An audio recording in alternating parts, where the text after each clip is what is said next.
The Indian automotive scenes are currently more diverse than ever. There's plenty of option when it comes to powertrains, cars, and even manufacturers from around the world. However, there's a brand in India which is often looked with skepticism, not for what it makes, but from where it comes from. That brand is BYD. Build your dreams, a Chinese automaker doing the business in India since late 2021. Now we are out here in Chennai to drive the latest offering, the BYD eMAX 7. An electric MPV launched to challenge the reigning champion of MPVs since 2005, the Toyota Innova.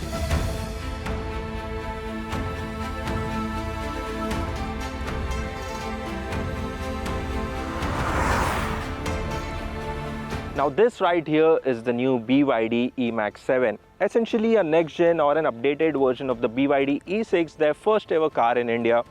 And this compared to the latter has grown in size and offers more space, seats, features and more driving range. Now in this video we'll try to cover everything possible, but before that you guys should cover the subscribe button with your thumb in a way that even the bell icon is pressed.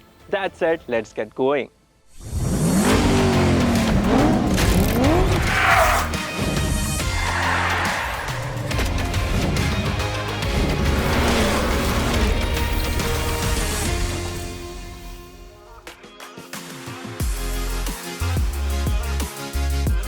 First up, in terms of dimensions, the new eMAX 7 is 20 mm taller and 15 mm longer than the outgoing version, the E6. And when compared to the Toyota Innova High Cross, it is marginally smaller in all aspects, including the wheelbase.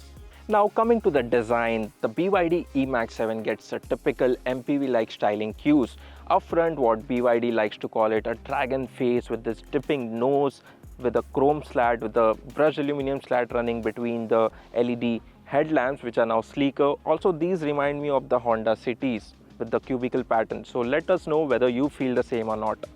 Coming to the side profile, BYD has not made major changes. However, you get these new 17-inch alloy wheels with this multi-spoke design. Now they don't get any aero patterns or something like that, which you have seen with other BYD cars like the Seal and also the Atto 3.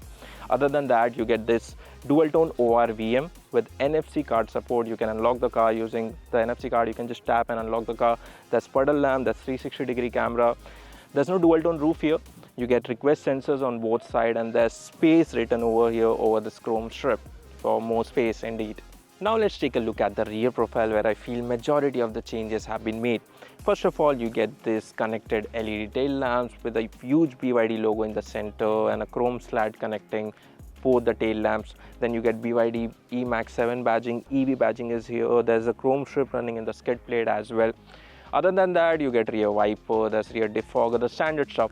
Also, one more thing, the spoiler is now more prominent, more protruding than the outgoing version. There's also a shark fin antenna. Now, all in all, there are 4 exterior paints to choose from. First of all, you get this Harbor Grey, there's Cosmos Black, there's Crystal White, and also Quartz Blue. Now on a wider perspective, this is not exactly an exciting looking car. BYD has tried to keep it simple and subtle with the design and exterior styling cues. So let's quickly hop inside and see what's changed on the inside.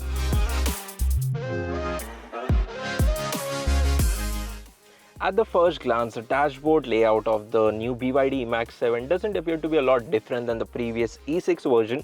However, the screen, the centerpiece, has grown in size. Now it is of 12.8-inch unit. Also get the wireless Android Auto and Apple CarPlay connectivity. It runs on the latest software. Also, you can rotate the screen using this button.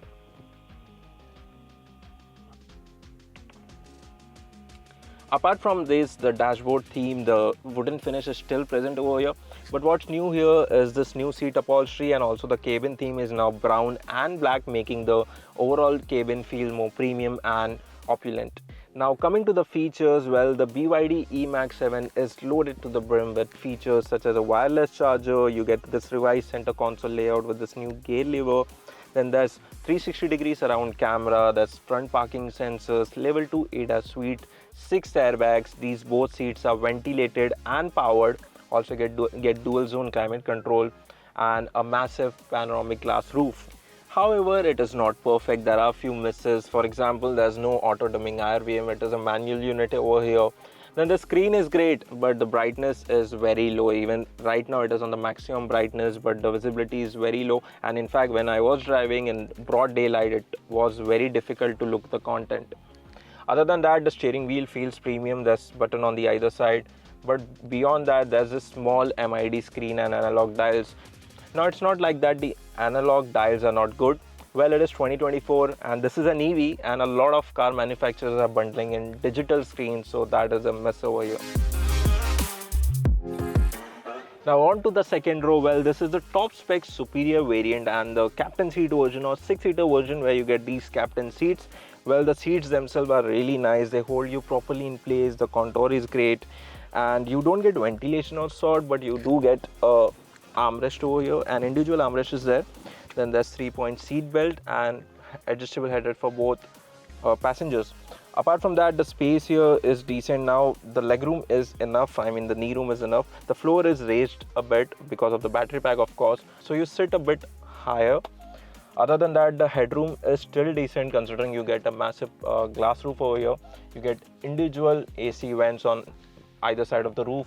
There's a reading lamp over here with grab handle, and your own climate control is present over. You can control the AC speed and fan speed from here. There's type C and type micro USB charging port as well. Also, not to miss, these seats can recline and move forward and backward, but I feel they lack thigh support. As I mentioned before, there's no ventilation. That is another miss, and could have also gotten the rear sun blinds for more privacy and just protection from the sun. That said, now it's time to check the third row of the BYD eMAX 7. Well, first things first, it is not exactly spacious, but you can really be sort of comfortable over here. 2 adults at least can sit properly. Now the driver seat is adjusted to my position. This seat again is adjusted to my position. My height is almost 6 feet and I'm still able to be comfortable here with my knees not touching the seat over here. Now the thigh support isn't great either. My knees are again facing upward, but it is okay. I'm pretty much comfortable over here. You also get seat belts for both the passengers, individual AC vents on the roof, cup holders are here, the speakers. Also you can adjust the headrest for your liking and you can be comfortable for a decent journey.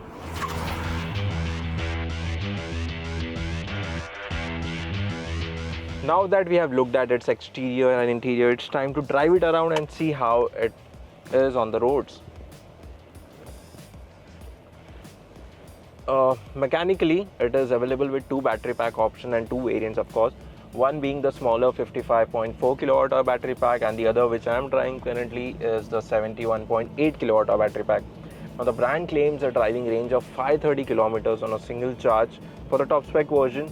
And yes, BYD cars are really efficient when it comes to driving range and battery pack, considering they have this advanced technology of Blade Tech, which they call it Blade Battery Tech.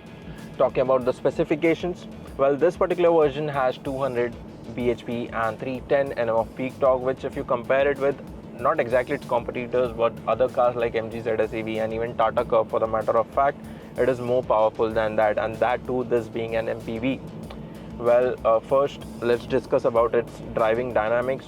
Now this is an MPV, that too quite a sizable one, but you won't really feel that trait of being an MPV. It's very agile to drive, very fast and nimble on the road.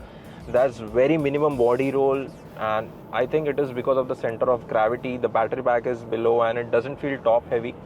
It picks up the pace really well. Now currently I am in Eco mode with standard regeneration. Well, you have 3 modes: Eco, Normal and Sport, and for regeneration there are 2 modes: Standard and Larger.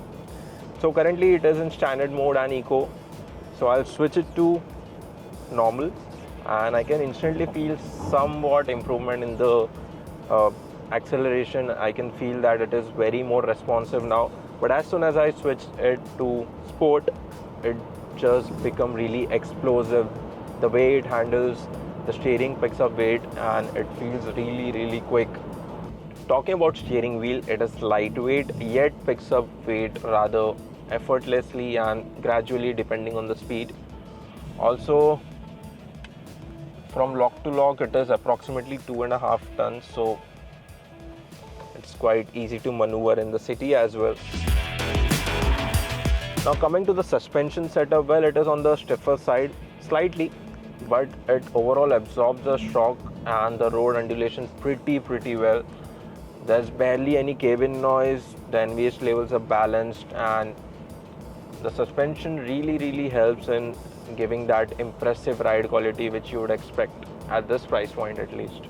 So being an MPV, you won't expect it to have this crazy acceleration, but just put it in the sport mode and the brand claims 0 to 100 in roughly 8.6 seconds, and it really is a fast MPV. Wow. But there's certain amount of torque steer, but again it is really impressive when it comes to the performance. I am highly impressed. Now the ride quality really feels planted. There's minimum amount of body roll even on sharp turns and curves at higher speed. The highway stability is amazing. Right now I'm going through some sort of patchy roads here, but there's no vertical movement of sorts which is uncomfortable. So yes, I feel for longer journeys it will be an impressive car to drive.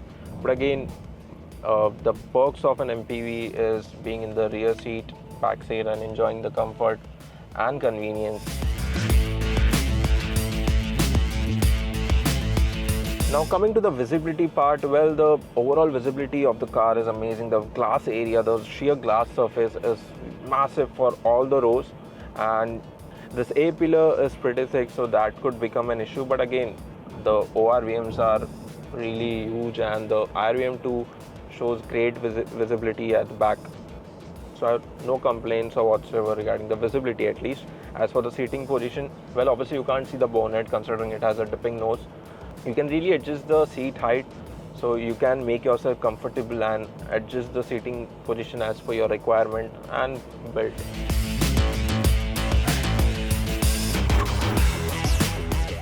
Well, now let's discuss about the variants and prices. Well, you can opt the new BYD eMAX 7 in 2 variants, premium and superior in 6 and 7-seater. Guys, as for the prices, well, the base variant will cost you 26.9 lakh.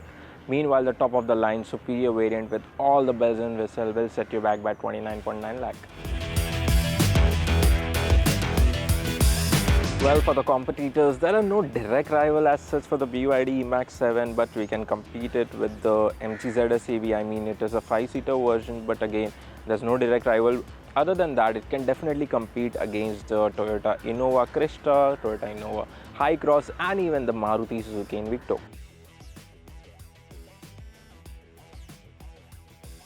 So who exactly is the new BYD eMAX 7 for? Well, it is perfect for a family of 5 or more who want a very practical car with lots of space, comfort, features, and they don't want to go with a traditional ICE car. So I think this is the perfect option. Considering there are no EVs under rupees 50 lakh which offers 6 and 7-seater option like the BYD eMAX 7. So yes, if this fits your budget and your requirement, then definitely go for it. This was Haji Chakralwale. See you in another one.